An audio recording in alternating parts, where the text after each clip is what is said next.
Hello ഇന്നത്തെ ഒരു special cooking video കേട്ടോ. കാരണം അതിലെടുത്തിരിക്കുന്ന ഇൻഗ്രീഡിയൻ്റ് ആണ് അതിനെ അത്രയും സ്പെഷ്യൽ ആക്കുന്നത്.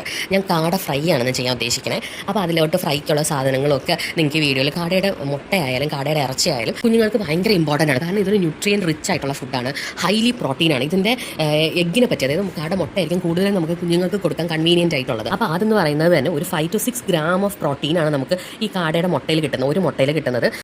അതുപോലെ തന്നെ അതിനകത്ത് അയൺ ഉണ്ട്, വൈറ്റമിൻ B12 ഉണ്ട്, വൈറ്റമിൻ A ഉണ്ട്, കോളിൻ ഉണ്ട്, പിന്നെ സെലീനിയം, അതുപോലെ വേറെ വൈറ്റമിൻ ബി അടങ്ങിയിട്ടുണ്ട് ഇതിനകത്ത്. അപ്പോൾ ഈ കോളിൻ എന്നൊക്കെ പറയുന്നത് ബ്രെയിൻ ഡെവലപ്മെൻറ്റിനും കുഞ്ഞിൻ്റെ നെർവസ് സിസ്റ്റം ഡെവലപ്മെൻറ്റും ഒക്കെ വളരെയധികം ഇമ്പോർട്ടൻ്റ് ആണ്. ഇനി നമ്മൾ കാടയുടെ ഇറച്ചിനെ പറ്റി പറയുകയാണെങ്കിൽ അത് കംപ്ലീറ്റ് പ്രോട്ടീനാണ്. അതുപോലെ അയൺ ഉണ്ട്, സിങ്ക് ഉണ്ട്, വൈറ്റമിൻ B12, സെലീനിയം ആണ് ഇതിനകത്ത് ഇമ്പോർട്ടൻ്റ് ആയിട്ടുള്ളത്. അപ്പോൾ ആക്ച്വലി ഇത് ഹസ്ബൻഡാണ് കുക്ക് ചെയ്യുന്നത്. ഇതിൻ്റെ കുക്കിംഗ് എങ്ങനെയാണെന്നുള്ള ഇൻഗ്രീഡിയൻ്റ് സ്പെഷ്യൽ റെസിപ്പിയൊക്കെ ഇതിനകത്ത് ഞാൻ കൊടുത്തേക്കാം. 2 കാട വാങ്ങിയിട്ടുണ്ടായിരുന്നു.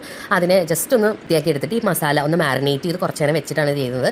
അപ്പോൾ നമ്മൾ ഓരോന്നായിട്ടാട്ടോ മീൻസ് പൊരിക്കാനിട്ടത്. അപ്പോൾ അതിനകത്ത് കുറച്ച് നേരം ഒന്ന് അത്ര അങ്ങ് മൊരിച്ചെടുത്തില്ല ഫസ്റ്റിന്. അപ്പോഴത്തേക്കും അപ്പോഴത്തേക്കും തന്നെ സെറ്റായി വന്നിട്ടുണ്ടായിരുന്നു. ആദ്യക്കൂട്ട് ഇരുന്ന് കളിക്കുമായിരുന്നു. ഞാൻ ഇടയ്ക്കിടയ്ക്ക് അവനെ നോക്കുന്നുണ്ടായിരുന്നു.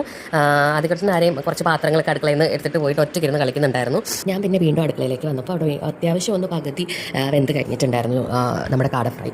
അപ്പോൾ അതിനകത്ത് ഇങ്ങനെ ഓയിലൊക്കെ കോരി വെച്ചിരിക്കുകയായിരുന്നു. എൻ്റെ സൗണ്ട് ഭയങ്കര മോശമായിട്ടിരിക്കുക കേട്ടോ. ഇപ്പോൾ ഒരു പനി കഴിഞ്ഞിരിക്കുക, അതാണ് സൗണ്ട് ഇങ്ങനെ ഇടയ്ക്കിടയ്ക്ക് ഡിസ്റ്റർബൻസ് വരുന്നത്. പിന്നെ വീണ്ടും നോക്കിയപ്പോൾ ആദ്യക്കൂട്ടിന് അവിടെ ഇരുന്ന് കളി തന്നെയാണ്. ഞാൻ ഇടയ്ക്ക് ആളെ നോക്കിയില്ലെങ്കിൽ ആളിപ്പോൾ എന്താ ചെയ്യുന്നതെന്ന് നമുക്ക് ഒട്ടും പ്രെഡിക്റ്റ് ചെയ്യാൻ പറ്റാത്തൊരു സ്റ്റേജിലാണ് പോയിക്കൊണ്ടിരിക്കുന്നത്. കുറച്ച് നേരം അടങ്ങി ഒതുങ്ങിയിരിക്കുന്നുണ്ടാവും. പക്ഷേ പിന്നെ നോക്കുമ്പോൾ അവിടെ ആൾ കാണത്തില്ല, ആൾ എന്തെങ്കിലും കുരുത്തക്കേട് ഒപ്പിച്ചിട്ടുണ്ടാവും. അപ്പോൾ വീടിൻ്റെ രണ്ടാമത്തെ പീസ് അപ്പോഴത്തേക്കും ഞാൻ തിരിച്ചു വന്നപ്പോഴത്തേക്കും അവിടെ കണ്ണനിട്ടിട്ടുണ്ടായിരുന്നു.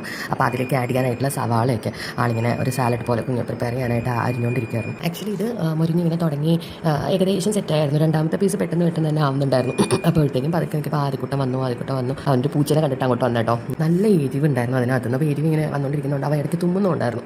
ഇവൻ ഹോളിൽ ഇരുന്നിട്ട് തന്നെ തുമ്മുന്നുണ്ടായിരുന്നു. അവനതുകൊണ്ട് അവൻ അധികം നേരം നിർത്തിയില്ല.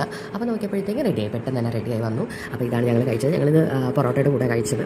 ഇത് പ്രിപ്പയർ ചെയ്യുമ്പോഴത്തേക്കും ഇത് അധികം എരി ഇടാണ്ട് മഞ്ഞപ്പൊടിയും കുരുമുളകിൽ ചെറിയതായിട്ട് കുരുമുളകും ഉപ്പും കൂടെ ഇട്ടാണ് മോനിത് പൊരിച്ചു കൊടുക്കുന്നത് ഞങ്ങൾ. അപ്പോൾ വീഡിയോ ഇഷ്ടമായിട്ടുണ്ടെങ്കിൽ ലൈക്ക് ചെയ്യാനും ഷെയർ ചെയ്യാനും സബ്സ്ക്രൈബ് ചെയ്യാനും മറക്കല്ലേ. ബൈ.